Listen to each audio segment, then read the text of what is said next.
여러분 반갑습니다. 5월 19일 십자가 온라인 교회 모임 제가 기도드리면서 시작합니다. 함께 기도하겠습니다. 하나님 아버지, 그리스도 예수님 안으로 들어가서 보니 모든 게 하나님의 주권적인 은혜요, 선택이었음을 알게 됩니다.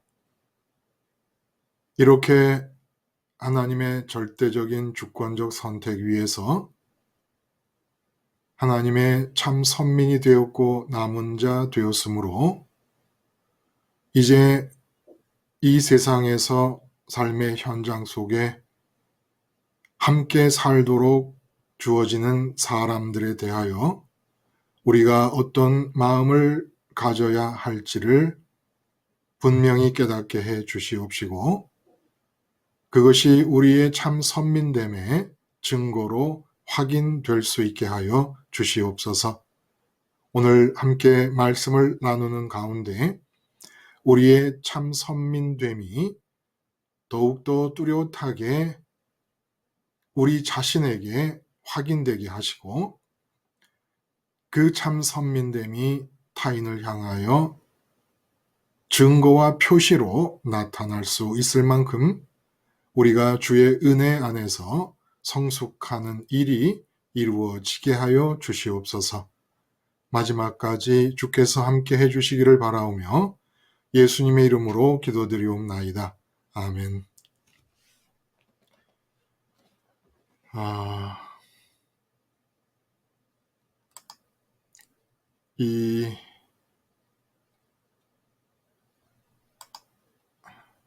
됐네요.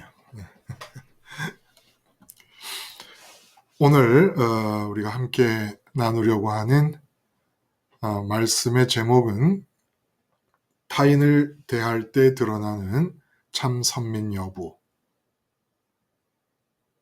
참 선민이라고 하는 그 내용을 지금 9장부터 해서 다각도로 비춰주시는 겁니다. 그래서 이제는 그 참 선민됨을 어떻게 확인하느냐? 타인을 대할 때 내가 참 선민이냐 아니냐라는 것을 알 수 있다는 거예요. 이제 맨 앞에서 8장 마지막 부분에 어떤 피조물이라도 우리를 그리스도 예수 안에 있는 하나님의 사랑에서 끊을 수 없다 말씀하셨어요. 그리고 말씀하시고 나니까 이스라엘이 대부분 유대인들이 다 끊어졌단 말입니다. 그리스도 예수 안에 있는 사랑이니까 예수님을 거부함으로써 그 사랑에서 다 끊어졌다는 거예요. 그리고 보면 참 선민이 누구냐라는 문제가 이제 제기가 돼요. 사랑이 끊어지지 않는다 그랬으니까.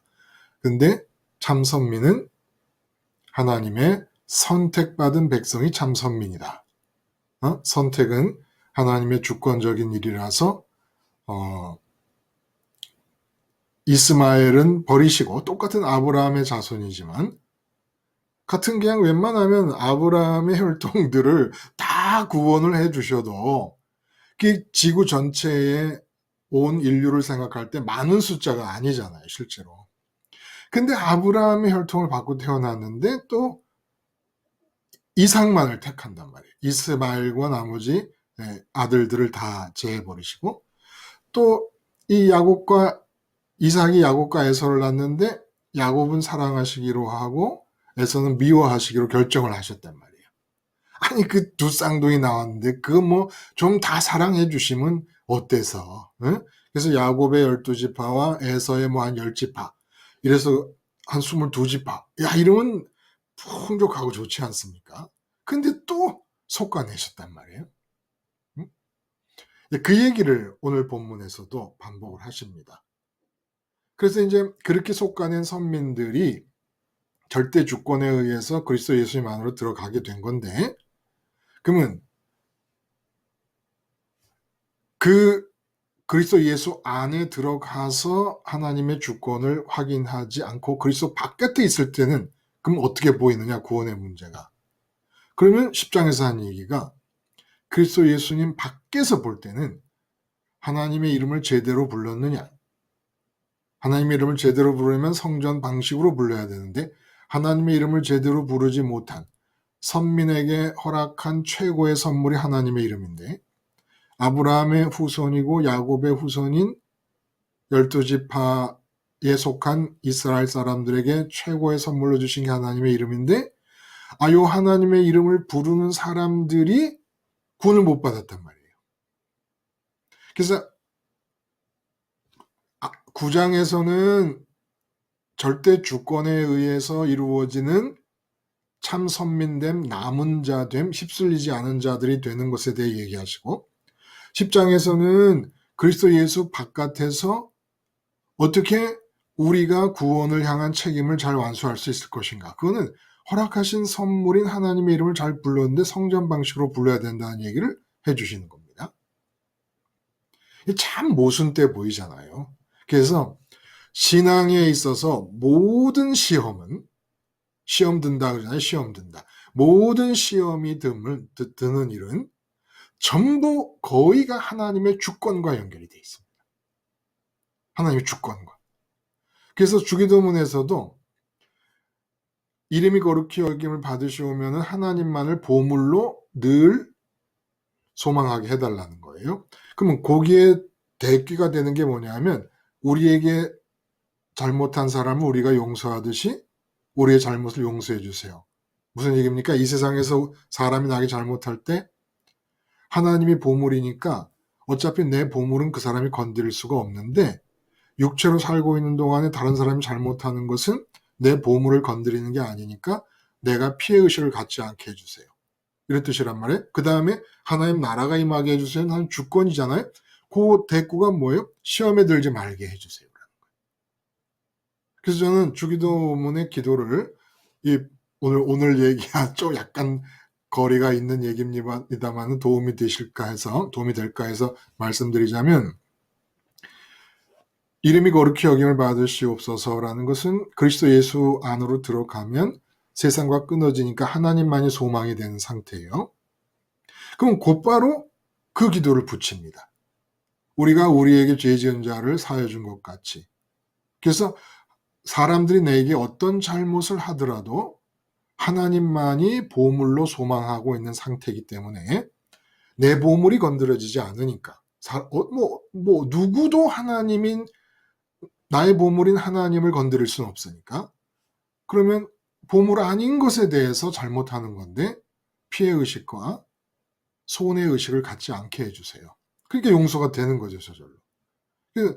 그 다음에 내가 마음이 떠난 내 몸부터 해가지고 내 몸의 오장육부 하나하나 그리고 내 가정이라든지 집이라든지 내 재산이라든지 모든 건 내 마음이 떠났으니까 그 은행의 계좌에까지도 하나님의 주권이 임하여 주시옵소서. 기도를 한단 말이에요.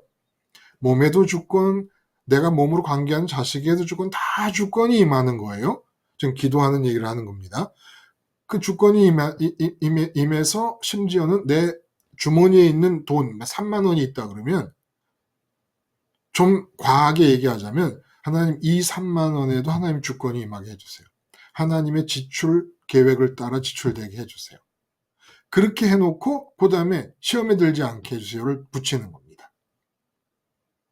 그렇게 하나님이 주권적으로 역사를 하실 때 혹시 하나님의 주권이 임하면 스테반 집사님처럼 죽게 될 수도 있으니까 그럴 때 내가 절대로 시험에 들지 말게 해주세요. 이 하나님의 주권이 끝없이 사람들을 시험에 들게 하는 거예요. 하나님의 주권 앞에서 시험이 들지 않을 수 있는 유일한 길은 내 마음과 하나님 사이에 내 몸도 끼어 있지 않게 하는 거예요. 그러니까 내 마음이 하나님만을 꼭 끼어 안으면 끼어 안고 있는 하나님이 무슨 생각을 하셔서 내 몸에 행하시든 내 재산에 행하시든 이 세상에서 내 삶에 행하시든 시험이 들지 않아요. 근데 꼭 내 마음과 하나님 간격이 벌어지고 나면 하나님이 행하시는 일에 대해서 불만이 자꾸 생기게 됩니다. 자꾸 시험이 들게 됩니다. 그러니까 시험이 안 들려면 하나님이 무엇을 행하시든지 시험이 안 들려면 내 마음이 하나님과 달라붙어 버려야 돼요. 그래서 내 마음에 몸이 끼어 있으면 몸에 안 좋은 일이 생기면 시험에 듭니다. 하나님 어떻게 나한테 그럴 수가 있어.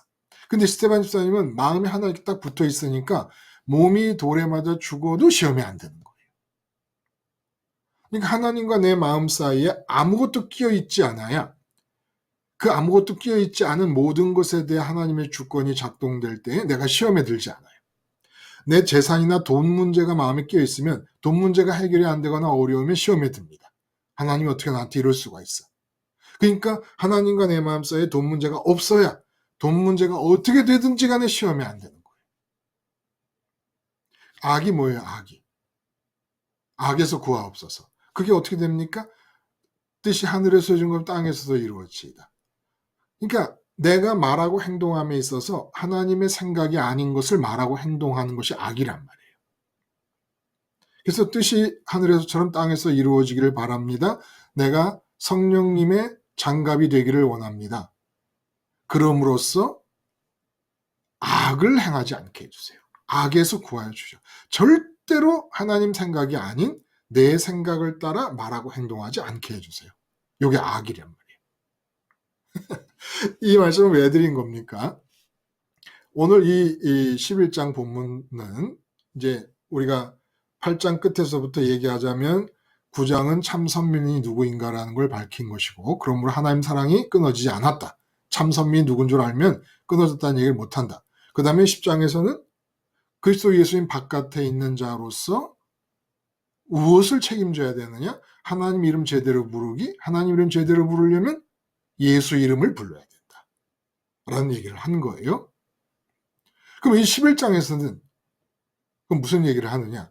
이렇게 하나님 이름 부르고 예수님 이름을 제대로 부른다라고 생각하는 사람들이 타인을 대할 때는 어떻게 대해야 되느냐라는 겁니다.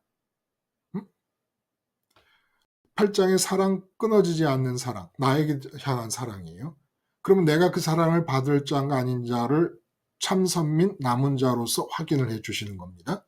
근데 그 남은 자가 그리스도 예수 안에서 보면 하나님의 주권에 의한 것인데, 그리스도 예수 바깥으로 자꾸 나갔다 다시 들어와야 되잖아요. 그러면 그리스도 예수 바깥으로 나갔을 때는 내가 뭘 해야 되느냐? 하나님 이름 제대로 부르고 하나님 이름을 성전 방식으로 제대로 부르려고 예수님 이름을 불러야 된다. 그러니까 내 구원에 관한 얘기들을 한 거예요. 사랑, 그리고 참 선민됨, 그리고 내가 그리스도 예수 바깥에 있으면 들어오기 위해서 하나님의 이름과 예수님의 이름을 불러야 된다. 그러면 그렇게 하는 사람이라면 다른 사람을 대할 때 어떻게 대해야 되느냐라는 겁니다. 다른 사람을 대할 때. 그러니까 타인을 대할 때 드러나는 참 선민 여부, 이렇게 했는데, 이걸 다른 제목으로 좀 말씀을 드려보자면 참 선민이 타인을 향해 마음 쓰는 법. 참 선민이면 다른 사람을 만날 때 어떤 마음가짐으로 그 사람을 대하고 있는 것이냐. 근데 이게 중요한 것은 참 선민이냐 아니냐라는 것이 다른 사람을 대할 때 궁극적으로 확인이 된다.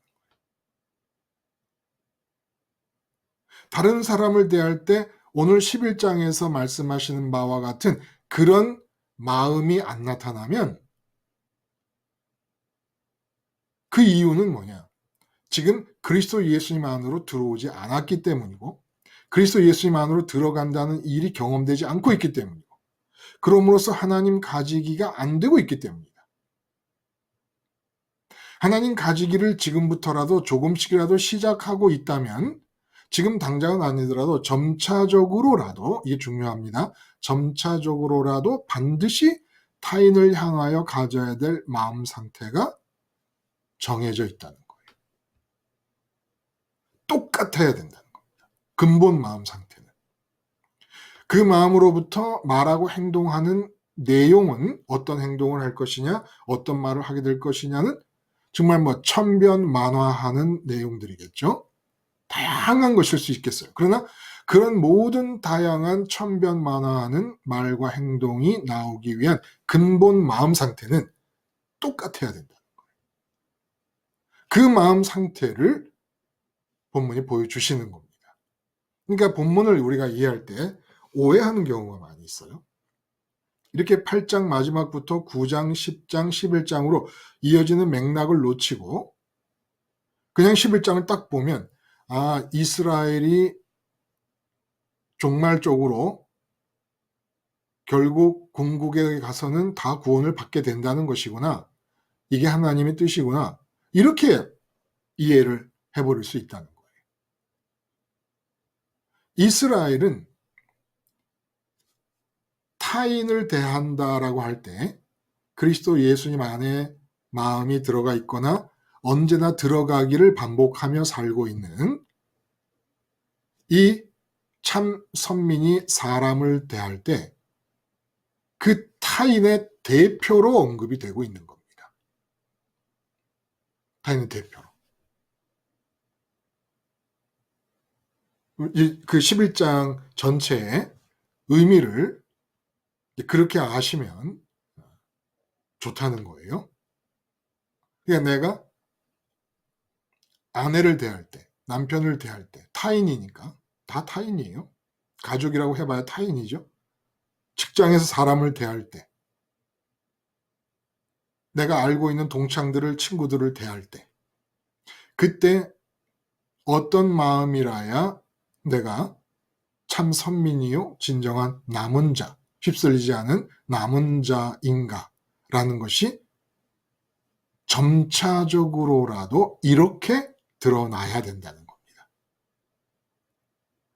그 얘기를 하시려고 1절부터 6절까지는 말씀드린 대로 하나님의 절대 주권에 의한 선택을 얘기하셨어요. 에서는 미워하고 야곱은 야곱은 사랑하리라 라고 하신 것이라든지 그 남은 자 바알에게 무릎을 꿇지 않은 자 7,000명에 대한 언급도 나오고 그리고 긍휼히 여길 자를 긍휼히 여기시고 완악하게 할 자를 완악하게 하신다라는 얘기가 10절까지 쭉 나온 거예요.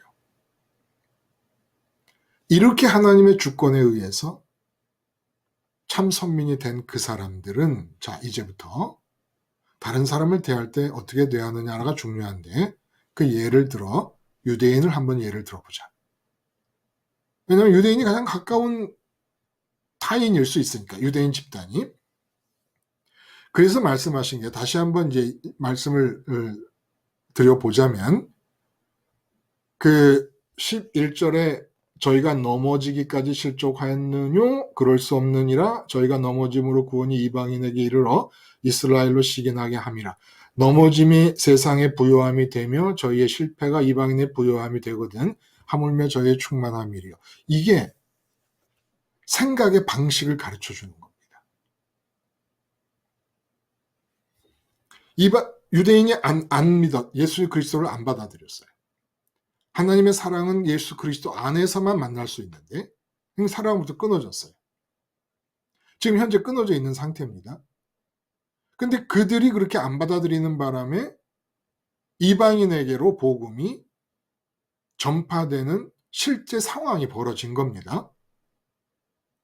그들이 받아들였다 하더라도 어떻게 됐을지 모르지만 어쨌든 실제 상황이 그런 거예요. 사도행전에 보면 너희가 유대인으로서 내가 너희에게 먼저 전하는 게 마땅해서 먼저 전했는데 너희가 안 받아들임으로 내가 이제 이방인을 향하여 가노라 말씀을 하시잖아요. 이렇게 실제 상황이 벌어진 것을 보면서 유대인들은 실족하여서 넘어졌다는 건 멸망을 말합니다. 멸망해버렸다. 이렇게 생각을 한다면 그것은 참 선민된 사람의 생각이 아니라는 겁니다. 참 선민이라면 어떻게 생각하느냐? 내가 예를 한번 들어볼게. 사도 바울이 그러는 거예요. 참 선민이라면 유대인을 바라볼 때 어떻게 바라보느냐? 저들이 예수님을 안 믿었기 때문에 복음이 우리에게로 왔다 하는 게 사실일 경우에 이런 사실을 앞에 두고 참 선민이 유대인을 바라볼 때는 이렇게 바라봐야 된다는 거예요. 저들이 안 받아들이지 않고 안 받아들이는 바람에 우리에게로 왔으니까 다행이다 생각하는 게 아니라 저들이 막 받아들여 가지고 저들에게 복음의 은혜가 넘쳐서 그 넘치는 부분이 우리에게 왔더라면 얼마나 좋았을까, 이렇게 생각한다는 거예요. 응? 본문이 그 뜻이란 말이에요. 이 얘기는 무슨 얘기입니까? 어떤 경우라도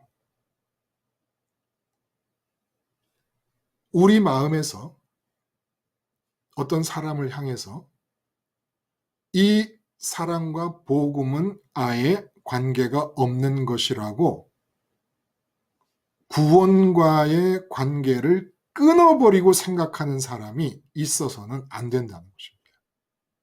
우리 마음은 언제나 타인을 향하여, 다른 사람을 향하여 그 사람이 구원받을 수 있었으면이라는 그 바람의 마음이 있어야 된다는 거예요.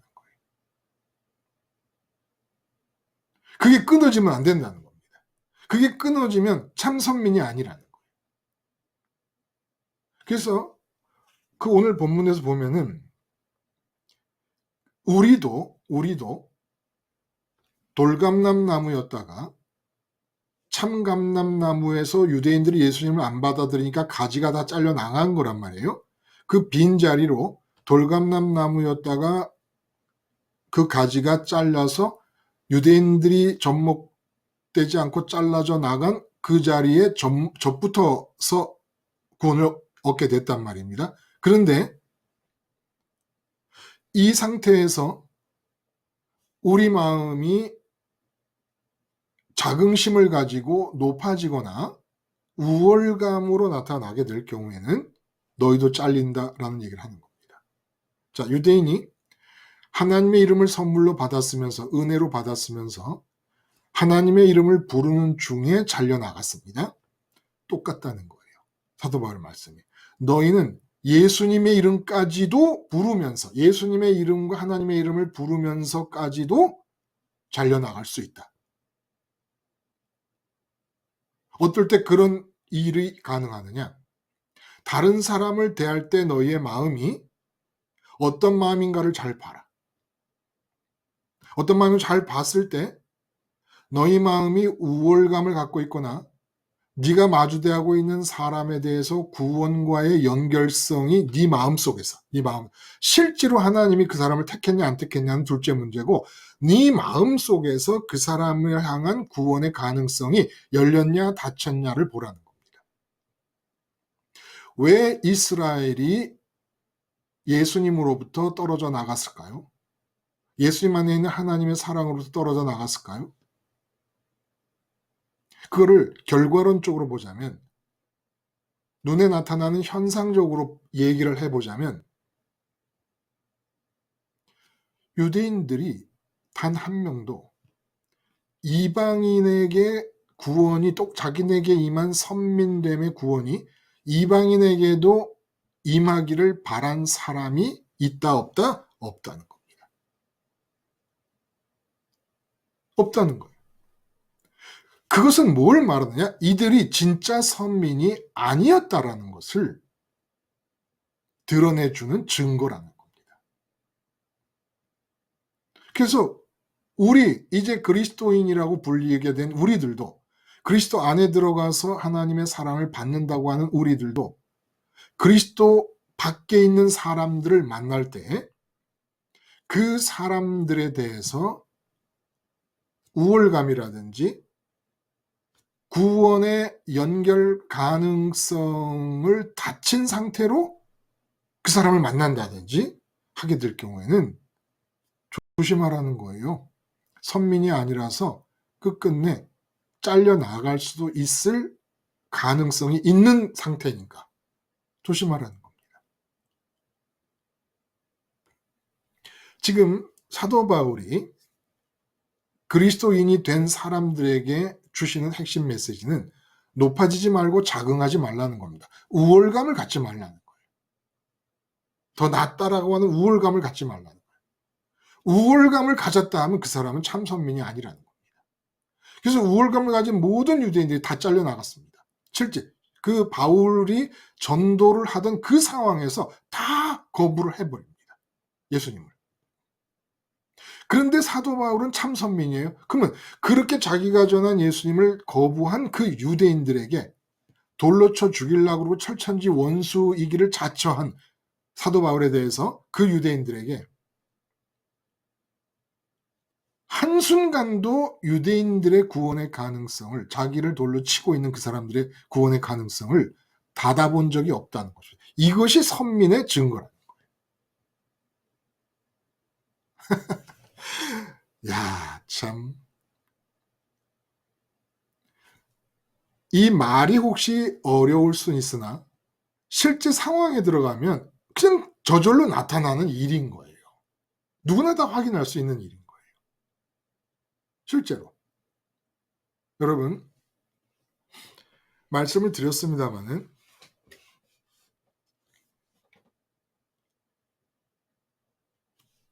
다른 사람을 대할 때 내가 우월감을 갖게 되는 것, 예를 들어 유태인이 우월감을 가졌다. 다른 이방인에 대해서. 그것은 선민이라는 타이틀 아래서 주어지는 이 세상적인 것들을 좋아했기 때문입니다.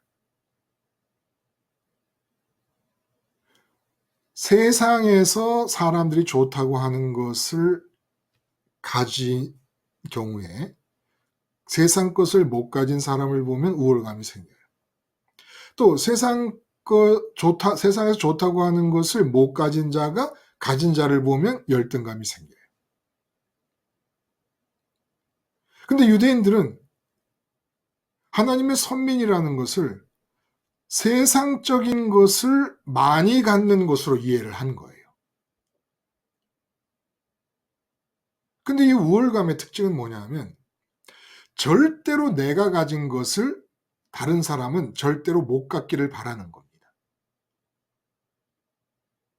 내가 회사에서 내가 외제차를 몰고 딱 주차장에 세웠어요. 그러니까 모든 직원들이 다 쳐다보고 와 그래요? 근데 한 달 뒤에 보니까 나는 부장이라서 외제차를 샀는데 아니 김 과장이 외제차를 타고 오는 거예요. 그 조금 있다 보니까 대리도 외제차를 타고 오는 거예요. 대리 보고 어떻게 외제차를 타냐 그랬더니 자기 있던 전세금을 다 빼고 월세로 바꾸고 외제차를 샀다 그러는 거예요. 이렇게 해가지고 다 외제차를 사요. 우월감이 사라져요. 그러니까 세상적인 것을 가졌기 때문에 생기는 우월감의 특징은 내가 가진 좋은 것을 절대 다른 사람은 못 가져야만 되는 것입니다. 이게 국가적으로도 어떤 특권층이 있으면 특권층이 정권을 갖게 되면은 자기들의 특권 의식이 유지될 수 있도록 하기 위한 정책으로 끌고 나갑니다. 이런 게 문제라는 거예요. 근데 이상한 것은 결국 그리스도 안으로 들어가도 마음 채움을 위한 좋은 거는 마찬가지잖아요. 그리스도 밖에 있어서도 마음 채움을 위해 좋은 게 필요한 것은 마찬가지고 그리스도 안에 들어와도 마음 채움을 위해 좋은 것이 필요한 건 마찬가지. 근데 그리스도 안에 들어와서 마음 채움을 위해 붙잡는 좋음은 하나님밖에 없단 말이에요. 근데 이상하게 하나님을 가지기 시작해요. 이제 가지기 시작하는 거예요. 이 우리가 살아있는 동안부터 가지기 시작해서 몸이 죽어서 천국으로 가 신령한 몸을 입게 되면 그 신령한 몸을 입고서도 영원토록 하나님을 가지기를 하는 거예요. 하나님은 무한하시니까 무한하신 하나님을 영원토록 가지기를 하는 건데 이제부터 시작하는 거예요. 그러니까 여러분 직업이 뭐든 신분이 뭐든 처지가 뭐고 환경이 뭐든 그런 것 그야말로 그따위 거 아무것도 중요한 게 아니에요. 지금 여러분은 하나님을 가지기 시작했다는 것이 중요한 거예요. 그리고 여러분의 환경, 이 세상에서 처지나 입장 같은 것은 하나님 가지기를 위해서 필요한 재료들일 뿐인 것이지 이 세상에서 무슨 빛과 번쩍하게 뭘 잘 이루고 이 세상 거 가지기 위한 게 아니란 말이에요. 그래서 이 세상이 아니라 하나님을 가지기 시작한 사람들에게 나타난 특징은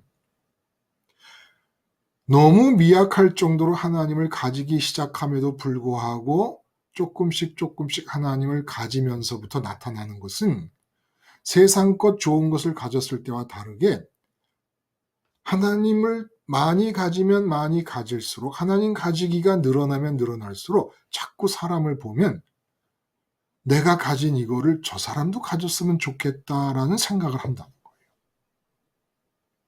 이게 참 선민의 특징이라는 겁니다. 분명히 나는 가지고 있고 저 사람은 안 가지고 있어요, 하나님을.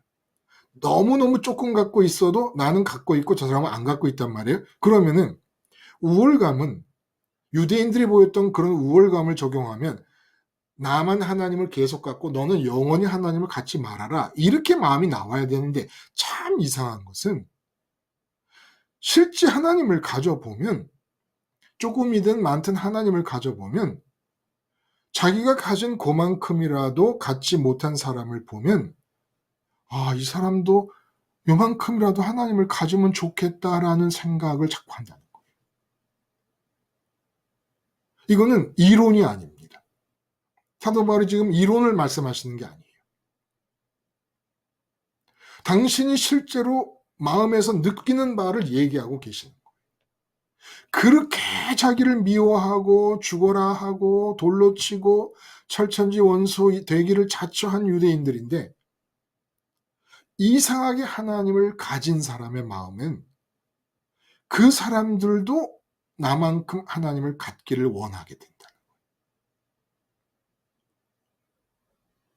거예요. 이 이상한 거예요. 원수인데 그게 주기도문을 말씀하신 이유이기도 해요. 우리에게 죄 지은 자를 우리가 용서하여 주듯이 우리 죄를 용서하여 줘. 이건 무슨 얘기냐? 그 사람이 아무리 나한테 잘못한다 그래도 내게 진짜 좋은 것은 건드리지 못한단 말이에요. 아니 내가 예수님 안에서 부활 승천 따라가 아버지 하나님만을 소망하며 가지고 있는데 사람들이 내게 잘못해 봐야 내 몸을 상하든지 내가 재산을 상하든지 할 텐데 나는 이 생애 자체가 하나님 가지기를 시작한 이후부터는 하나님 가지기만을 주력하면 되는 사람이기 때문에 내가 손해의식을 가질 게 없단 말이에요. 그러니까 자기를 그렇게 돌로 치기를 몇 번을 하고 태장으로 치기를 몇 번씩을 해도 사도 바울의 마음에 유대인들을 향해서 우월감은커녕 "나이 너까지 놈들 말이지 그러다 확 그냥 멸망해 버리고 말아라." 이런 게 아니라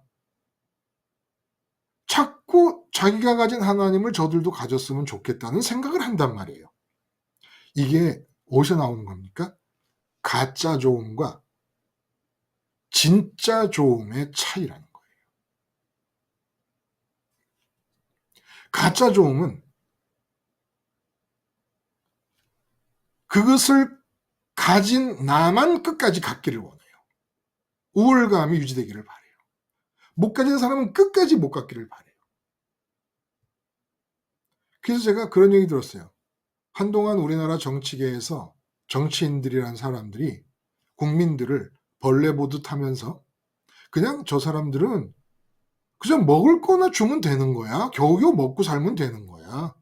돈도 모으지 못하게끔 먹고 살 수 있을 정도로만 해 주면 돼. 이것이 그 왜 프랜차이즈 있잖아요. 프랜차이즈.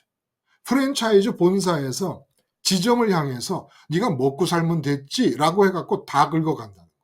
다 긁어가.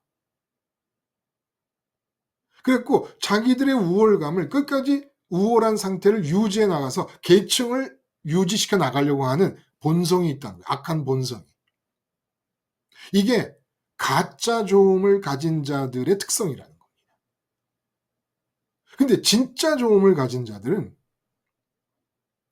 자기가 가진 것을 남이 못 가진 게 제일 그 사람을 힘들게 만드는 거예요. 이상하지요. 어? 참 신비하지요. 응? 이거는 도덕적으로 윤리적으로 훌륭한 사람이 되라는 얘기를 하는 게 아니에요. 하나님 이름 부르기 성전 방식을 완성하신 예수님 이름을 부름으로써 제대로 하면 하나님은 가지게 돼 있어요. 그래서 주기도문의 첫 구절이 이름이 거룩히 여기를 만드는 건 이름을 마음의 지성소에 붙잡게 해 주옵소서라는 거거든요. 그거는 하나님을 가지게 해 주세요라는 기도가 아니라 하나님을 가지기를 소원하게 해 주세요라는 기도란 말이에요. 직접 내가 소원하는 게 아니라 소원하게 해 주세요라는 기도예요. 왜? 소원하는 상태만 유지가 되면 하나님은 가지니까. 하나님은 당신을 주시니까. 그러니까 나는 소원하는 상태를 유지하기만 하면 계속해서 유지하는 동안에 하나님이 조금씩 당신을 주십니다. 그럼 그 하나님 가지기가 조금씩 내 계좌에 누적이 되면 이게 보화를 쌓는 거예요. 응? 하늘의 보화를 쌓는 거예요. 마음을 하나님께 드려야 하나님이 당신을 주실 거 아니에요? 마음을 드리는 게 뭐예요? 소망한다는 거예요. 소망한다는 거. 하늘에 계신 하나님, 네 보물이 있는 곳에 네 마음이 있다. 하늘에 계신 하나님이 내 보물이야. 그럼 마음이 올라가. 마음이 올라가면 하나님이 조금씩 내 마음을 쌓아 주신다는 거예요. 이게 하늘의 보물 쌓기예요. 자꾸 이 땅에 갖고 있는 돈을 뭐 어디 훌륭한 데다 쓰는 것이, 훌륭한 데다 쓰긴 뭘 훌륭한 데다, 다 내게 아닌데. 내게 아닌 돈 가지고 뭐 어디다 써 가지고 뭐 그걸로 뭐 생색 내려고요? 내 거라고 생각하는 그것이 지금 우월감을 갖게 되는 길로 들어서는 거잖아요. 나도 우월감 갖고 싶다. 가짜 좋음을 가지려고 하는 마음이니까. 하나님의 이름을 부르며 하나님을 소망하는 상태가 유지되면 반드시 여러분의 하나님 주십니다. 자신을. 무한하신 하나님을 조금씩 주십니다. 보물을 쌓아가는 거예요. 응? 하나님 부자 된다라는 말이 하늘의 보화를 쌓아간다는 겁니다. 내 마음이 하늘에 올라가서 하나님을 자꾸 갖는 거니까. 그래서 참 좋음이신 이 하나님 자신을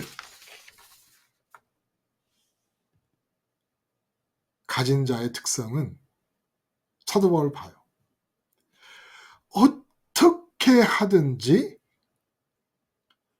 유대인들이 구원과 완전히 끊어진 게 아니라는 생각을 다양한 방식으로 11장에서 하는 겁니다. 그 예를 든 거예요. 그리스도 밖에서 사람을 만날 때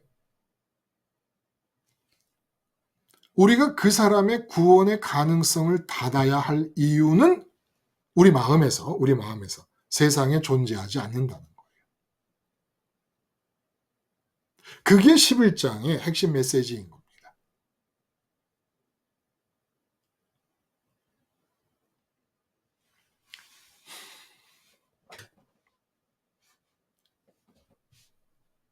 새로 대통령이 청와대에 들어가셨어요. 청와대로 안 들어갔죠. 저는 깜짝 놀랐어요. 나중에 알았어. 그 청와대에 들어가지 않고 딴 데서 이렇게 대통령 직무를 위해 출퇴근한다는 얘기를 깜짝 놀랐어요. 그리고 뭐 도사의 말을 듣고 그렇게 한다는 얘기도 들었고 재밌습니다. 그냥 청와대라는 게 그냥 그런 정도인 건가 봐요. 영적으로 보자면 그저 어떤 도사의 말을 듣고 들어가기도 하고 안 들어가기도 하고 그럴 수도 있는 정도의 일인가 봐요. 이게 대통령이 된 사람은 우러러 봐야 됩니까? 아니죠. 도사의 말을 듣는다는 얘기를 들어보면은 그분이나 그분 안에 우리 이 포스트 레이드 되시는 그분이 그리스도 예수님 안에 들어와 있는 게 아니잖아요. 그럼 그분이 도사의 말을 듣고 사는 대통령이라고 우리가 그분에게 대해서 구원의 가능성을 끊냐? 저건 뭐 끝났다. 이렇게 볼 거냐? 그러면 내가 심각한 문제에 걸린다는 거예요. 그러면. 응? 또 신문에 난 어떤 뭐 극악한 범죄자가 있다. 이런 천인 공노할 놈이 있나? 응? 이런 놈은 그냥 당장 지옥에 던져줘야지 라고 생각한다면 내가 문제가 있다. 그뿐입니까?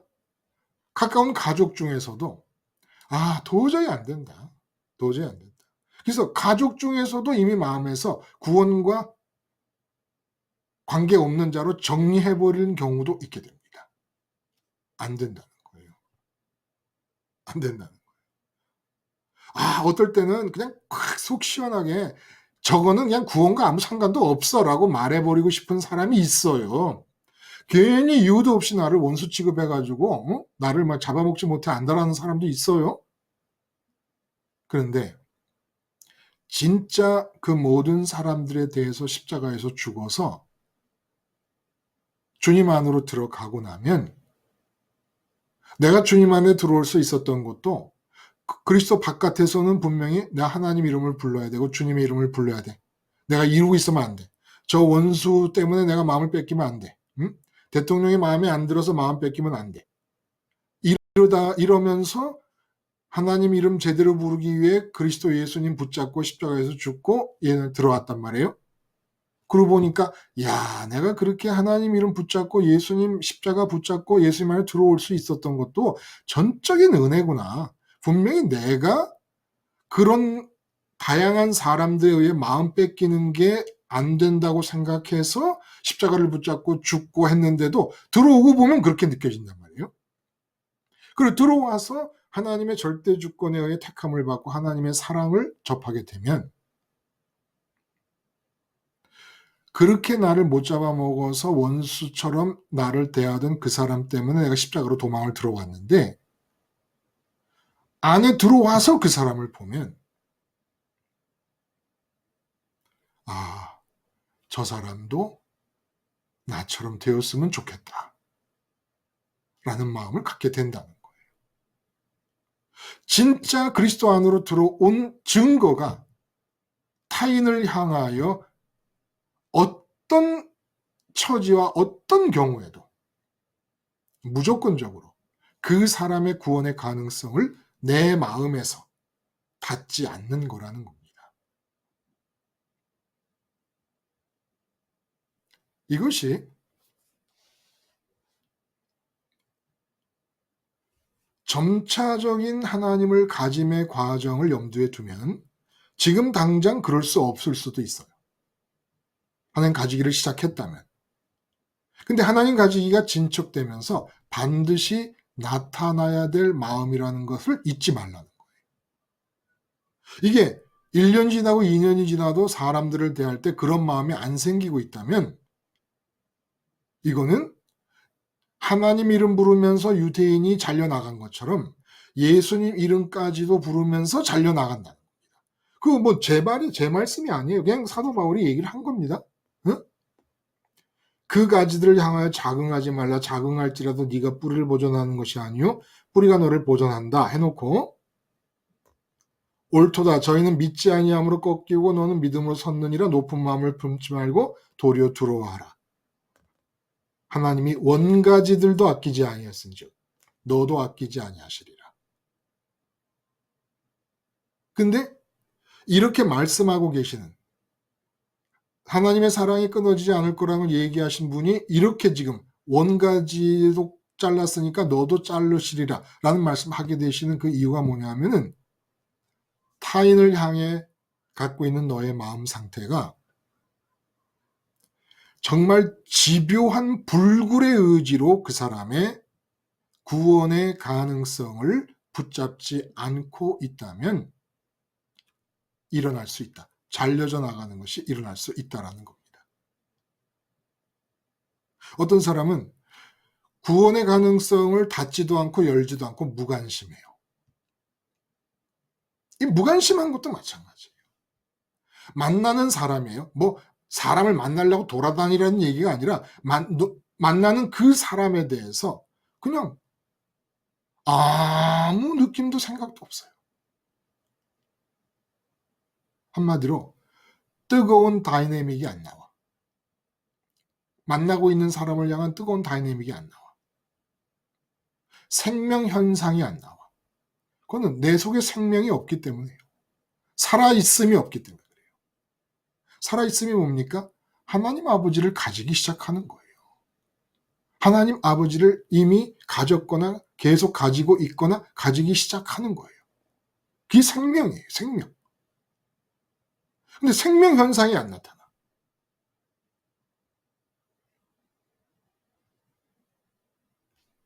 그래서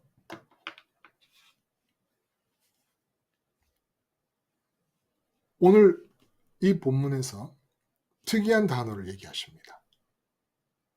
하나님의 인자하심과 준엄하심을 얘기합니다.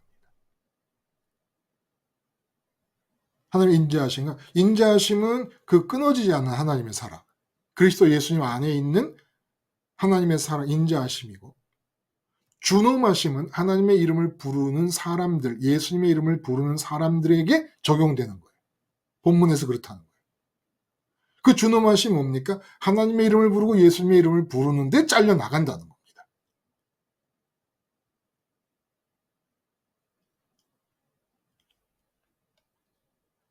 예, 장경님 손을 드셨어? 예, 말씀하시죠. 예, 하나님의 준엄함과 그 인자하심으로 잠깐 넘어가기 전에, 예, 예. 그, 목사님이 타인 어떤 사람을 만나든지 간에, 네네. 아무런 감정이 없이 대하게 된다라는 말씀을 하셨잖아요. 네네. 예, 근데 저 같은 경우는 이제, 아무런 감정이 없지는 않고, 그렇다고 음, 막 그게 뜨거운, 아까 말씀하신 그 뜨거운 다이나믹함으로 나타나지도 않는 그런 상태예요. 예, 뭐, 그래서, 많이 그렇겠죠. 우리가 대부분. 예, 하여간. 예, 예, 예. 예. 그런 상태에서, 그러면 이제 마음속으로, 그래. 아, 타인이 정말, 택한 자인지 안 택한 자인지 나는 알지 못하고, 음, 오로지 그 주권은 하나님한테 있다라고 그 그렇죠. 주권을 하나님한테 넘기면서 그냥 저는 십자가에 죽는 상태거든요. 맞아요. 대부분. 네네. 지금, 예. 그게 그, 맞는, 길을 가고 있는 건지. 틀리는 건 아니고, 그래서 지금 이런 말씀이 중요한 게, 이런 말씀을 알 때와 모를 때, 이제 다를 거예요. 장경님이. 지금 내가 만나고 있는 사람이 이렇게 눈앞에 있는데, 그냥 그 사람과 얘기하고 있는 화제, 주제에 함께 맞장구를 쳐주고 있는 이런 상태에서 그냥 이 구원과 상관이 없는 영역의 이야기들을 주고받거나 그럴 수 있어요. 근데 내가 지금도 이 사람을 만나고 있는 중에도 하나님을 놓치지 않고 있고 하나님을 향함이 움직이고 있는 중이라면, 우리 그런 얘기 하잖아요. ing, 현재 진행형 ing, 그런 중에 있는 것이라면, 그래서 이 사람하고 만나고 있는 중에도 나 자신의 최대의 현재 지금의 관심사는 아버지를 소망하는 것이고 그러기 위해 주님 안에 들어가 있는 것이라면, 그래서 그 과정이 나 안에서 움직이고 있는 가동 중인 상태라면 누구를 만나도 이 마음을 갖게 됩니다. 이 마음을. 그러니까 앞으로는 사람을 만나면 이 관점을 적용을 시켜보는 거예요. 그러라고 이 말씀이 있는 거니까. 내가 이 사람을 향하여 그런 긍휼히 여기는 마음이 있는가? 내가 가진 좋은 것을 갖기를 바라는 마음이 있는가? 만약에 없고 그냥 식은 상태라면 지금 현재 내가 하나님을 구하지 않고 있기 때문일 수도 있다는 겁니다. 그리고 또 지금 말씀하신 대로 그냥 이 사람과 상관없이 십자가로 간다. 십자가로 가는 것이 계속 십자가로 갈 필요 없죠. 그 사람하고 있는 동안에 계속 십자가로 가요? 십자가를 기억하고 하나님을 소망하는 자세를 취했으면 이제 다시 오늘 말씀을 알았으니까 이 사람도 이렇게 하면 좋겠다 라는 방향성을 자꾸 기억을 해보라는 거예요. 사람을 대할 때. 사실 이거 저절로 되는 거라 그러면 이렇게 말씀하실 필요 없어요. 예수님 많이 들어가면 저절로 되는 거라면 이렇게. 근데 왜 이 저절로라고 하는 말의 반대편에 서 있는 말이 인격적으로란 말이에요. 인격적으로란 말. 인격적으로 다른 사람에 대해서 네가 이 말씀의 근거로 해서 다른 사람에게 내가 지금 하나님을 가지는 이 나의 상태가 다른 사람에게도 일어나기를 바라는 긍휼히 여기는 마음이 있는가라는 걸 보라는 거예요. 그게 안 일어난다면 지금 내게서 일어나지 않는 것이고, 다른 사람이 돈 얘기하고 나 돈 벌었다 자랑하면은 거기 휩쓸리지 않으려고 십자가 보면서 아니야, 십자가에서 죽어야 돼 라고 했다면 그 사람에게도 십자가에서 죽는 일이 일어나기를 마음에서 닫지 말라는 거예요. 닫아버리지 말라는 겁니다. 그리고 뭐 이전에 오래됐습니다만 장교님 말씀하시는 중에 친구분이 어마어마하게 큰 부자가 있는데 그 부자 집에 가보기도 하고 그랬는데 오히려 조금 그 부자됨을 자랑하고 있는 마음이 빤히 보이니까 좀 안 된 마음이 들더라라는 얘기를 하신 것이 기억이 나요. 그런 거지요. 그런 거죠. 그래서 사람을 대할 때면 내가 하나님을 가짐이 준비가 하나님을 가지기를 하고 있는 중인가를 꼭 점검하고 만나라는 거예요. 우리가 얼마 전에 그 지하철에서 일어났던 일도 얘기했어요. 나를 밀치고 들어가 앉는 사람을 보고 화가 나는데 십자가를 붙잡고 거기에 휩쓸리지 않았다. 그래서 제가 말씀드리기를 한 템포 먼저 십자가를 붙잡고 있었더라면 어떤 마음을 가졌을까? 십자가를 붙잡고 그리스도 안에 들어가 있는 상태에서 그런 일이 벌어졌다면 그 사람을 향해서 얼마나 힘들면 저럴까? 몸은 힘들어도 마음은 날아갈 수가 있는데 저 사람도 십자가 붙잡고 하나님 가졌으면 좋겠다 라는 생각을 하게 된다는 거예요. 그러니까 내가 지속적으로 하나님 가지기를 하고 있느냐? 하나님 가지기를 지속적으로 하고 있는 사람은 누구를 만나도 그렇게밖에 사람을 볼 수밖에 없다는 거예요. 하나님을 맨 먼저 붙잡은 사람은 하나님을 통해서만 세상을 봅니다. 그 하나님을 가지기를 하고 있는 사람은 하나님 가지기를 하는 것으로만 사람을 만납니다. 그걸 그 하나님 가지기를 하는 중에 만나기 때문에 너도 이 과정을 같이 가면 좋겠다라는 생각을 할 수밖에 없다는 거예요. 왜냐하면 진짜 좋으니까. 진짜 좋음의 특성은 이상하게 우리가 그런 예를 이 세상에서 조금 찾아볼 수가 있는 것이 진짜 축하할 만한 일이 생기면 어떻게 해요? 제 돈 들여가지고 사람들 불러서 먹이잖아요. 한턱을 낸다고 자꾸. 그리고 안 오면 섭섭해요. 안 오면 섭섭해. 그러니까 내가 가진 기쁨에 동참하자는 거예요. 근데 차원이 달라요. 그러나 그 비슷하게 진짜 좋음이신 하나님을 가지면 그 사람의 특성은 누가 봐도 자기가 훨씬 더 가난하고 아무것도 없는 사람인데도 세상적으로 많이 갖고 있는 사람을 향해서도 자꾸 불쌍한 마음이 들어요. 그래서 인자하심과 준엄하심이라는 얘기는 하나님의 준엄하심이고 우리는 그리스도 예수 안으로 들어오면 하나님을 만납니다. 그러면 마음과 뜻과 힘을 다해 하나님을 사랑했기 때문에 사실은 타인을 만날 때 그 타인에게 쓸 수 있는 마음이 없어요. 이게 마음이 가난한 자예요. 내가 아내를 만나도 마음을 하나님께 다 들여놨으니까 아내를 만날 때 쓸 수 있는 마음이 없어요. 돈을 써야 되는데 돈이 없는 게 가난한 거 아닙니까? 마음을 써야 되는데 마음이 없어 가난한 거예요. 이때 아내를 만날 수 있도록 주어지는 마음이 하늘로부터 내려오는 성령님의 마음이라는 거예요. 아버지의 마음이 내려오는 겁니다. 그 아버지의 마음이 나를 감싸고 그래서 그 아버지의 인자하심이 내 마음이 되어버리는 거예요. 아내를 향하거나 타인을 향할 때 지불할 수 있는 마음을 하나님께서 자 내가 주겠어.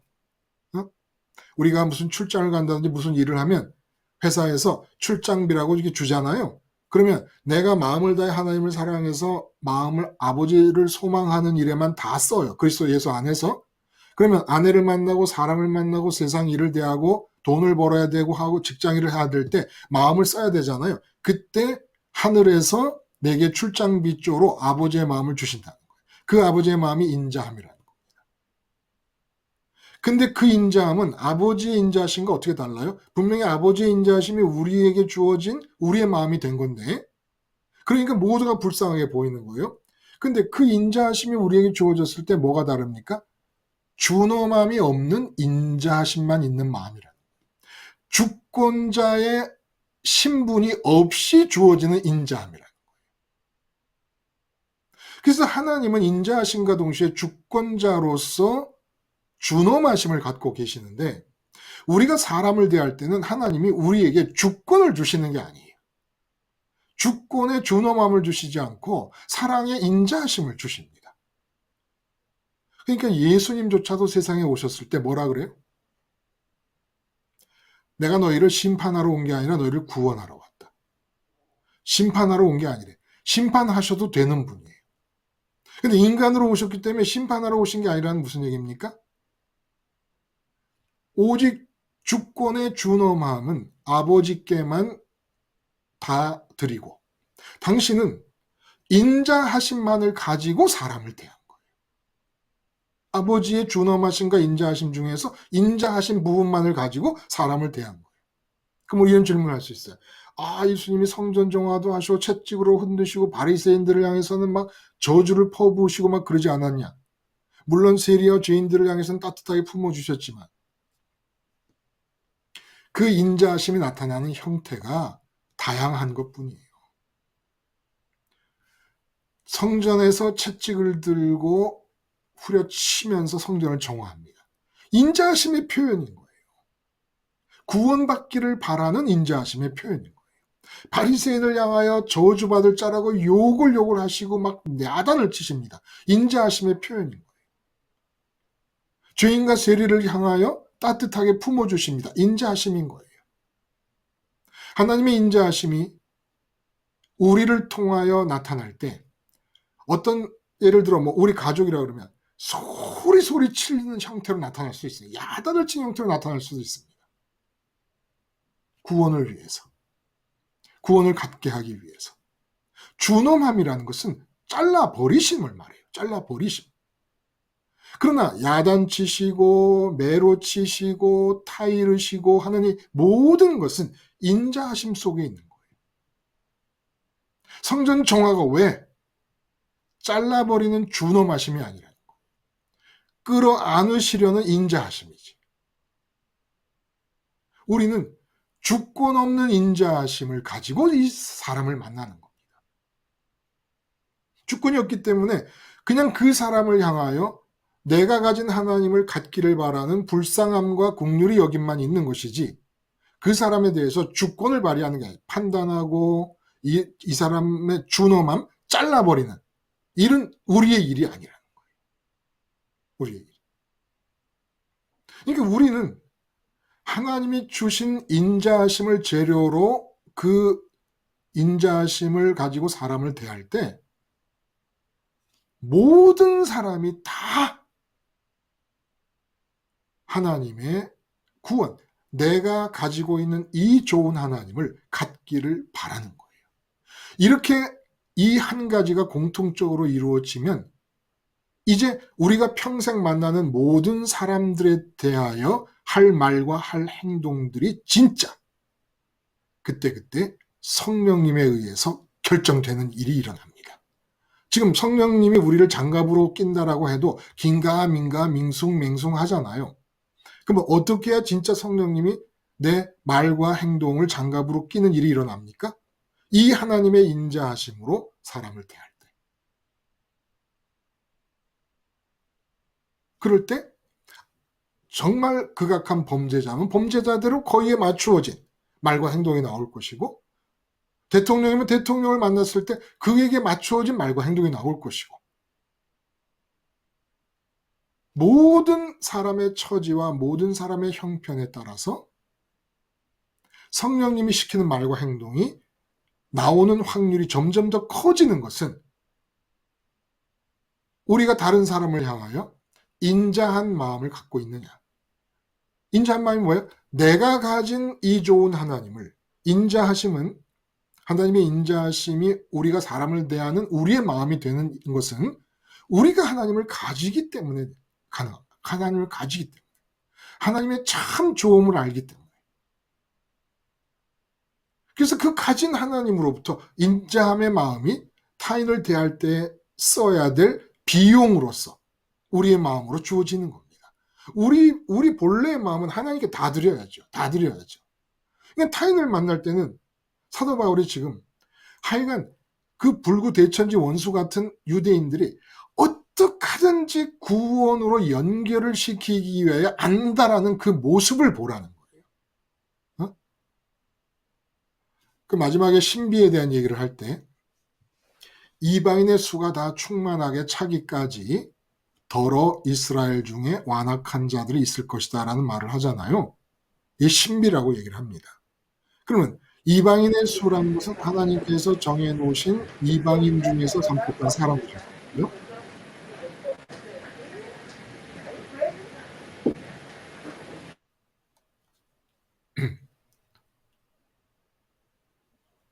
그때까지 유대인들 중에 완악한 자들이 있을 것이다. 그래서 온 이스라엘이라는 것은 유대인 전체를 말하는 게 아닙니다.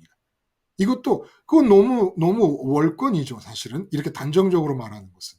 왜냐하면 신비라고 말해갖고 이것은 사실을 말하는 듯 하니까 바램을 가지는 우리의 마음은 다 구원하기를 바라지만은 이런 신비와 팩트를 얘기할 때는 우리가 하나님의 주권을 넘는 주제넘음이 나타나면 안 되니까.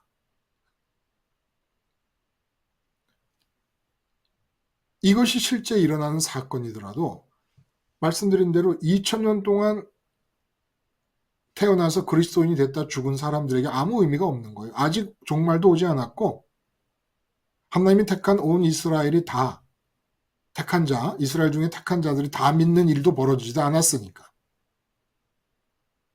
그러므로 이것이 사실이든 아니든 이 사실을 언급하는 게 우리가 의미가 있으려면 마이크가 자꾸 열리네요. 의미가 있으려면 그 마음을 보라는 거예요. 마음을. 어떻게 하든지 유대인에게서 구원의 가능성을 단절하지 않으려는 그 마음 상태. 이게 참 선민이라는 거예요. 그리고 이 경우 제가 말씀드렸잖아요. 세계 일주를 할 경우에 광화문에서 시작하면 서대문 방향으로 해서 북쪽으로 방향을 정하면 종로 일가 방향으로 가지 않고 그러면 광화문에서 제일 가까운 게 종로 일가라도 북쪽 서대문 방향으로 방향을 정해 세계 일주를 하면은 종로 일가가 광화문에서 가장 가까워도 제일 먼 지점이다. 근데 우리 가족이 그럴 때가 있어요. 지금 유대인이 그렇다는 거예요. 유대인에게 예수님의 말씀이 전해졌는데 유대인이 등을 돌렸어요. 그러니까 이제 유대인의 반대 방향 이방인 쪽으로 가는데 이 이방인의 수가 충만하게 다 찰 때까지 일주를 하려면 유대인이 제일 멀리 있는 거예요. 우리 가족이 그런 경우도 있다니까요. 다른 사람을 만나면 내가 전도도 하고 그런 일이 벌어져. 근데 아니 한 입을 돕고 자는 남편이 전도가 안 되고 아내가 전도가 안 돼요. 아마 하나님이 나를 통해서 구원하시려는 다른 사람들의 수가 다 찬 뒤에라야 우리 가족이 믿게 되는 일이 일어날지도 모르죠. 그러니까 이 말씀은 은근히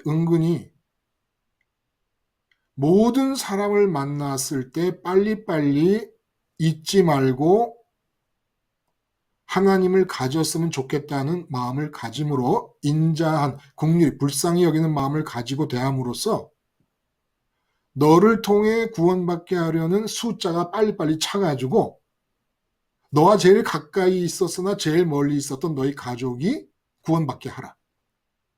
나를 통해 하나님을 소개받고 예수님을 소개받아야 될 사람들의 수가 다 차기 전까지는 내 가족이 안 믿을지도 모른다. 못 믿게 될지도 모른다. 그 너를 통해 복음을 그 인자한 마음, 불쌍히 여기는 마음으로 복음을 전달받고 하나님을 가졌으면 좋겠다라는 생각을 전달받고 해서 다 충분히 그 사람이 받아들이든 안 받아들이든 하여간 내가 전달할 바는 다 전달한 뒤에라야만 내게 가장 가까운 가족들이 예수님을 믿게 되는 일이 벌어지지 않겠냐. 이 공식을 그대로 접해보면 그렇다는 거예요. 그러니까 우리 사랑하는 가족들을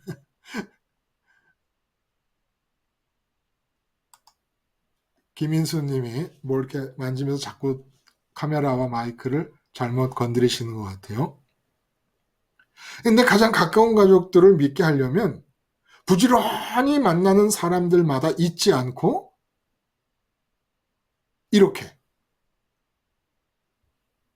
나처럼 하나님을 가졌으면 좋겠다라는 마음을 전하지 않더라도 그런 마음이라도 가져요. 잊지 마. 그러니까 사람을 만나면 이 사람한테도 내가 하나님을 가졌으면 좋겠다라는 마음을 하고 하나님께 기도를 드려야 되겠다. 이렇게 해서 사람 수를 채워나가자는 거예요. 이렇게 해서라도. 그 패턴을 가르쳐 주시는 겁니다. 그러니까 지독할 정도로 사람을 놓지 않는 거예요. 근데 지금 제가 이렇게 쭉 말씀을 드리니까 여러분 이렇게 아득하게 느껴지고 나는 그렇게 할 힘이 하나도 없어 보이고 막 그러잖아요. 그런 수도 있잖아요.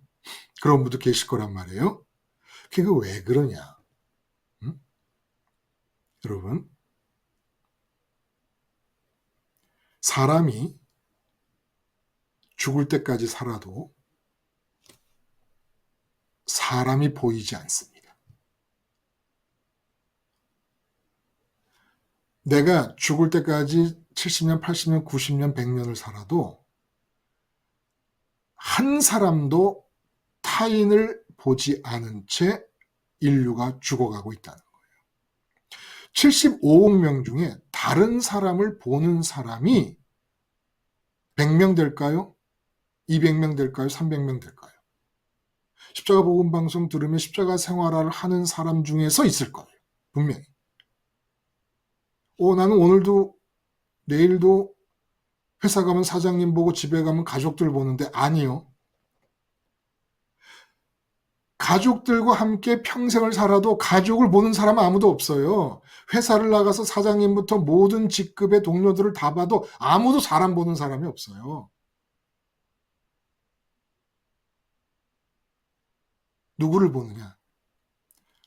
사람을 보잖아요. 그러면 그 사람으로 인해서 얻을 수 있는 좋음을 가진 나를 봅니다.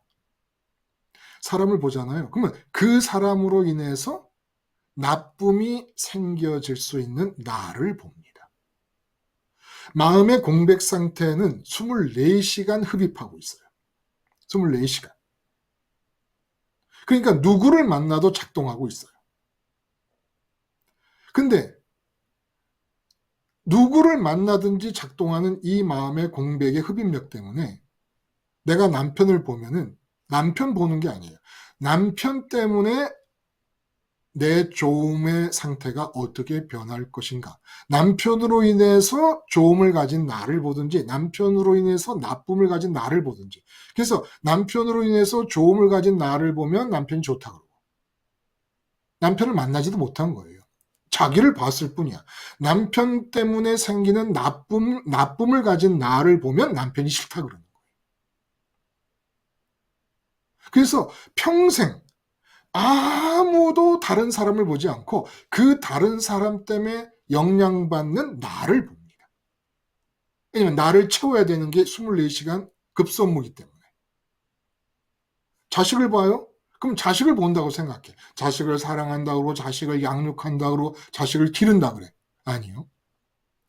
양육하는 과정 속에서 그 자식을 통하여 좋음을 가지게 되는 나를 보는 겁니다. 왜냐면 나를 채워야 되니까. 자식 아니라 누구를 만나도 내가 내 마음을 채워야 된다는 게 우선적인 거예요. 우선적인 거. 이 우선성을 뛰어넘을 수 있는 게 아무것도 없습니다.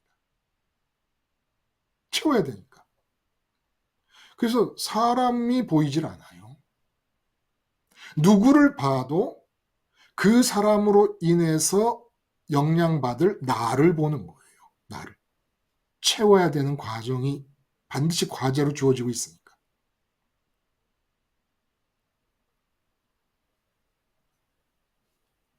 우월감도 마찬가지. 누구를 만나면 그 사람이 못 가지고 있는 것을 가진 나를 보는 거예요. 그러니까 사람을 만나는 게 아니에요. 그러니까 모든 타인은 다양한 방식의 모습으로 나를 보게 하는 거울일 뿐입니다. 거울일 뿐이에요. 이게 구원 얻지 못한 자, 모두가 죄인이라고 그랬잖아요. 의인이 하나도 없다고 그랬잖아요.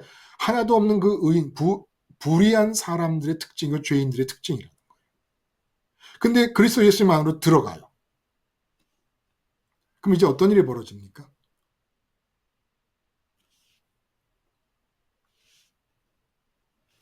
마음 채움이 세상이 아니라 세상 밖에 있는 하나님을 향하여 고정이 됩니다.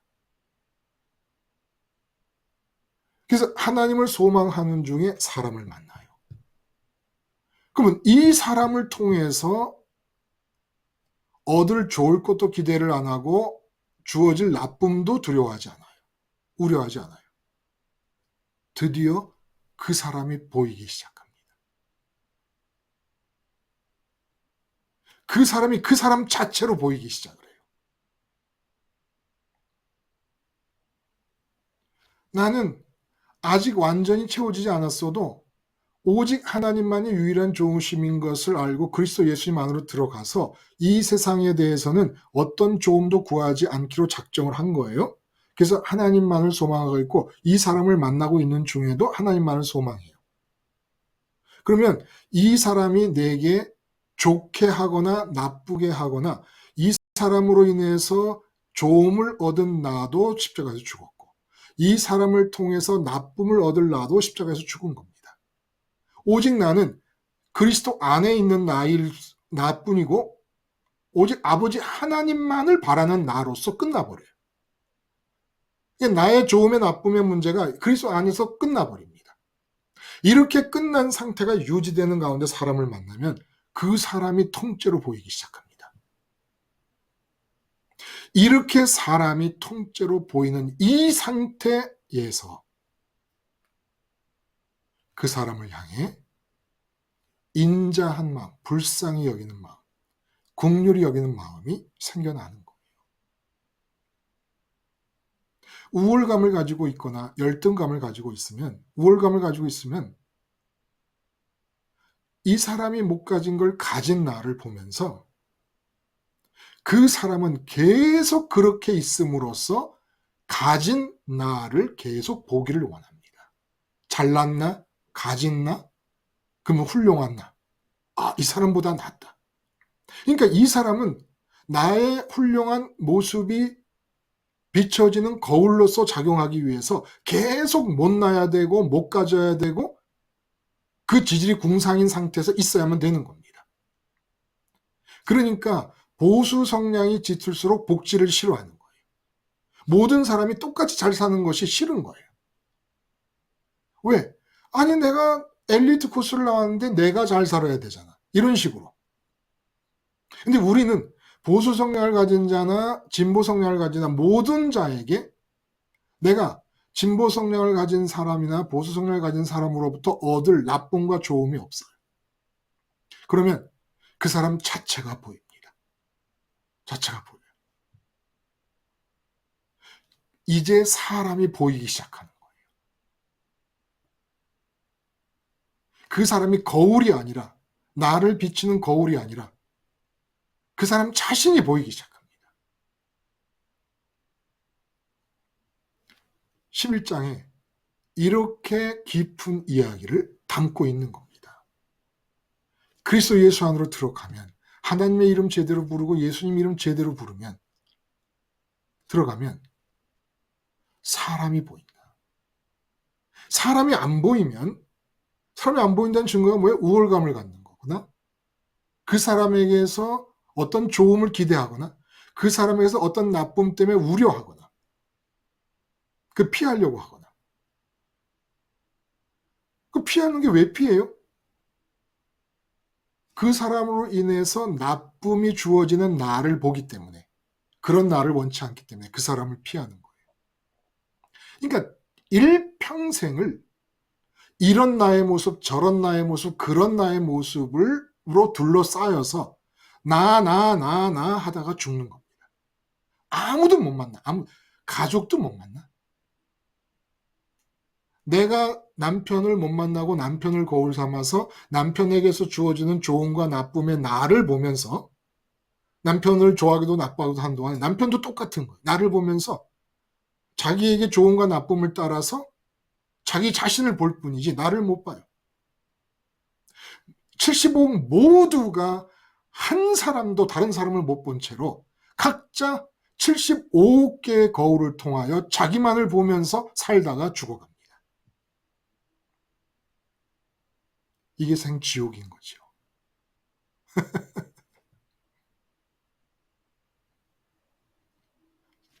아무도 못 만나. 그러니까 사람이 보인다는 게 얼마나 큰 은혜인지 몰라요. 사람이 보이면, 사람이 보일 수 있는 상태가 되는 것은 아버지를 가졌기 때문에, 그리스도 안으로 들어갔기 때문이고, 사람이 보이면 어떤 사람도 불쌍하지 않은 사람이 없습니다.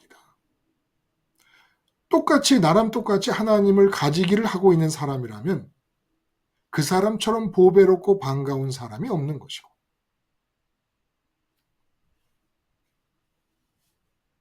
그런 사람이 아닌 다음에는 누구를 봐도, 재벌 회장을 봐도, 대통령을 봐도, 그야말로 노숙자를 봐도, 환자를 봐도, 극악무도한 범죄자를 봐도, 대학 총장을 봐도, 무식한 분을 봐도, 누구를 봐도 사람이 보이면, 사람이 보이는 그 상태의 마음가짐은 불쌍하게 봅니다. 불쌍하게 봐요.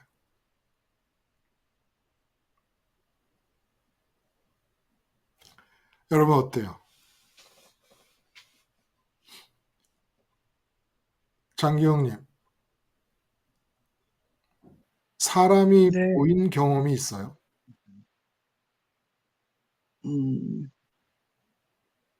여지껏은 있겠죠. 이제 네, 사람을 보면서 만난 것 같아요. 근데 이렇게 또 말씀을, 타인을 보는 네, 타인을 보는 시선이 점점점 어쨌든 전과 후가 지금 이렇게 달라져 가고 있는 상태에서 맞아요. 볼 때, 정말 대통령 부인, 퍼스트 레이디가 부럽지 않은, 왜냐면 나의 남편은 예수님이기 때문에 정말 거기까지 묵상이 되더라고요. 하나님의 조음이 조금이라도 느껴지기 시작하면 이게 점점 더 강화될 겁니다. 세상 것이 부럽지 않고 세상에서 좋다고 하는 것의 존재감이 정말 깃털처럼 가볍게 느껴지고 아무것도 아닌 것으로 느껴지는 것이 되고, 그리고 이 하나님의 가짐은 정말 하나님의 이름을 소망하면 되는 거예요. 하나님의 이름을 붙잡고 하나님을 소망하는 상태를 유지하면 되는 거예요. 마치 그물로 바다를 이렇게 하면은 고기들이 이렇게 잡혀오듯이, 그렇다고 바다에 있는 고기 다를 잡는 게 아니에요. 내가 그물을 던졌을 때 고기를 잡는 양과 5대 양에 있는 고기 전체의 양을 생각하면 이 5대 양 전체의 바닷속에 있는 고기의 양은 무한대라고 한다면, 내가 그물 한번 던졌을 때 얻을 수 있는 고기의 양은 정말 극소량이 지나지 않지 않습니까? 그런데 무한하신 하나님을 향하여 그 이름을 마음의 지성소에 붙잡고 십자가에서 세상에 대해 죽었음을 고백하며 아버지 하나님만을 소원하는, 간구하고 아버지를 주세요. 나 아버지 부자 되고 싶어요. 이 세상 것은 아버지의 뜻대로 주권대로 마음대로 하시고 오직 아버지가 원하시는 것이 있으면 그 원하시는 것을 성령을 통하여 말하고 행동하게 해주세요. 라는 기도를 하면서 그 기도의 마음을 쉬지 않고 유지할 수가 있다 그러면 반드시 그물을 던진 만큼 5대양 속의 고기를 다 잡지는 못하더라도 그물을 던진 만큼 아버지를 내가 가질 수 있게 됩니다. 아버지와의 친분이 생긴다는 거예요. 그만큼 이런 아버지의 조음을 가지는 하늘보와 쌓기가 일어나면 일어날수록 점점 더 사람 보이는 시야가 넓어지기 시작하고 시야가 뚜렷해지기 시작합니다. 처음에는 사람 보이는 것이 가까운 사람, 몇 사람 이렇게 보이는 거예요. 가족들도 이게 내가 이제까지 내 아들을 본 게 아니라 아들이라는 거울을 통해 나를 보고 있었구나 라는 걸 깨닫게 되면서 아들을 보게 되고 아들의 잘잘못을 따지는 게 아니라 아들이 불쌍하게 여겨지는 것, 남편의 잘잘못을 따지는 게 남편이 불쌍하게 여겨지는 상태, 이런 상태를 거쳐서 이제는 뉴스에 나오는 모든 사람, 지하철에 만나는 사람, 버스에서 만나는 사람들, 눈에 들어오는 모든 사람들을 향하여 어떤 눈에 보이면 이 사람은 지금 마음의 지성소에 무엇을 가지고 있을까? 이 사람도 하나님을 가지게 되면 좋을 텐데. 지금 사도 바울이 말하는 유대인은 대면하고 있는 유대인들이 아니잖아요. 근데 그런 마음을 갖고 있다는 거예요. 그런 마음. 이렇게 하나님 가지기를 하고 있는 그리스도 예수 안에 들어간 사람들. 오늘 본문에서 가장 큰 특징은 타인이 보인다. 타인이 보인다. 이 얘기했다는 거예요. 그러니까 타인이 보인다는 건 누구를 딱 사장님을 만났다 그러면 완전히 자유한 상태가 되는 겁니다. 사장님에 의해서 좋을 것도 없고 사장님이 어떻게 나를 자른다고 해도 나쁠 것도 없는 상태가 되는 거예요. 왜냐면 하나님을 가지면 그 하나님 가짐에서 나오는 좋음의 느낌이 죄송합니다만은 사장님이라는 그 사장이라는 자리 따위가 줄 수 있는 좋음과 나쁨을 초월하는 거예요. 그래서 완전히 자유합니다. 누구를 만나도 아무것도 안 바래. 그리고 누구를 만나도 아무 염려도 안 해. 그 사람이 나를 어떻게 할까? 어떤 피조물이라도 그리스도 예수 안에 있는 하나님의 사랑에서 나를 끌을 수 없다. 이게 하나님의 가짐이 조금씩 늘어나면서부터 진짜 이렇게 되는 거예요. 이런 마음이 드는 거예요. 그러면 누구를 만나도 당당해요. 당당하고 겸손하고 그를 긍휼히 여겨요. 자유롭죠. 자유롭죠. 그냥 사장님은 막 야단을 치는데 예예하고 있는데 마음이 불쌍해요. 긍휼히 여겨져요. 그래서 하나님께 기도합니다. 하나님, 사장님이 지금 나한테 하기를 원하는 이것이 무엇인지 그래서 하나님의 뜻 안에서 이룰 수 있을 만큼 저에게 지혜와 능력을 주세요. 그리고 우리 사장님도 저처럼 아버지를 가질 수 있게 해주세요. 보디발 집에 노예로 들어간 요셉이 보디발의 집을 일으키잖아요. 일으키잖아요. 사장님 밑에서 일을 하면은 기도하면서 하나님이 주시는 지혜를 따라 그 회사 안에서 일하게 됨으로써 하나님이 원하시는 일을 이루게 해달라고 기도하고 그 일을 함에 있어서 사장님은 관계도 없는 거예요. 사실은. 아버지의 지시를 따르는 것이지. 그럼 이런 일이 어떻게 그러면 회사에서 내가 일을 함에 있어서 하나님께서 내가 해야 될 일과 해야 될 말 같은 것을 그때그때 정확하게 부어주시느냐? 사장님에 대해 불쌍한 마음이 있을 때. 만나고 있는 사람에 대해서 불쌍한 마음이 클 때, 크면 클수록 그때 즉시로 그 사람에게 해야 될 말과 행동을 넣어주신다는 거예요. 불쌍하면 불쌍할수록. 불쌍해도 넣어주신 말이 내 이놈 그럴 수도 있어요. 응? 어떻게 나타날지는 모르는 거예요. 내가 불쌍한 마음을 갖고 있을 때 하나님이 나보고 하라는 말씀, 하라는 행동이 어떤 식으로 나타날지는 모르는 거라는 거예요. 근데 이 행동 원칙을 자꾸 우리는 어떤 그동안 배우고 알고 있던 막연한 원칙으로 묶어버려요. 온유하다 그러면은 하나님의 말씀을 막힘없이 받아들일 정도로 따뜻하고 부드럽다는 뜻인데, 그 온유함을 사람을 대할 때 예, 예 이러는 건 줄 안단 말이에요. 하나님의 뜻을 막힘없이 받아들일 정도로 온유해서 부드럽고 따뜻해서 하나님 뜻을 받아들이면 성전 정화가 나타난다니까요. 바리새인을 향하여 저주를 퍼붓는 역사도 나타난다니까요. 물론 죄인과 창녀와 현장에서 가늠하다 잡힌 여자를 끌어안는 행동도 나타나는 것이고, 어떤 행동 원칙을 가지려고 하지 말고 내가 얼마나 하나님을 지속적으로 소망하고 있고 하나님을 가지려고 하고 하늘의 보화를 쌓고 있느냐, 이거를 주안점으로 보라는 거예요. 그러면 사람 만나면 불쌍해집니다. 사람이 보여. 사람이 보이면서 불쌍해져요. 사람이 불쌍한 정도가 크면 클수록 내 입과 내 행동은 하나님이 넣어주시는 거라는 거예요. 맨날 성령님에 의해, 성령님은 살아계신 나의 행동의 원칙이다, 말은 들었는데 지금 내가 하는 말이 성령님이 하는 말인지 뭔지를 알 수가 없단 말이에요. 그럼 어떻게 하면 그게 성령님의 허락하시는 말이고 행동인 것을 확인할 수 있을까? 내가 하나님이 너무너무 좋으면 좋을수록, 하나님이 너무너무 좋으면 좋을수록 사람이 보이고, 사람이 보이면 보일수록 불쌍해지고, 불쌍하면 불쌍할수록 그 사람을 대해 하는 말과 행동이 성령님이 주시는 것이라는 거예요. 그래서 이 하나님 가지기가 잘 되면 모든 말과 행동이 성령님이 주시는 것일 수 있어요. 특히 저같이 말씀을 전해야 되는 사람에게는 특별히 그런 책임이 강하게 주어지죠. 성령님이 하시는 말씀이어야 되는 것이지, 응?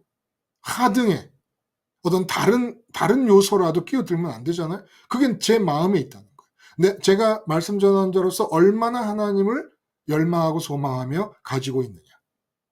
그래서 얼마나 듣는 여러분들이 하나님을 나만큼이라도 가지기를 원하고 있느냐. 그래서 나만큼이라도 하나님을 가지기를 원하는 마음이 있으면 있을수록, 강하면 강할수록 제 입에서 나오는 모든 말씀은 성령님이 하시는 말씀일 수밖에 없다는 거예요. 근데 그게 여러분 자녀를 향해서도 마찬가지, 부부간에도 마찬가지고. 11장 말씀, 이스라엘의 구원에 관한 얘기같이 보이지만 참으로 깊고 오묘한 진리를 가르쳐 주고 계십니다. 그리스도 예수 안으로 들어간 자, 들어가고 보면 하나님의 주권적 사랑이에요.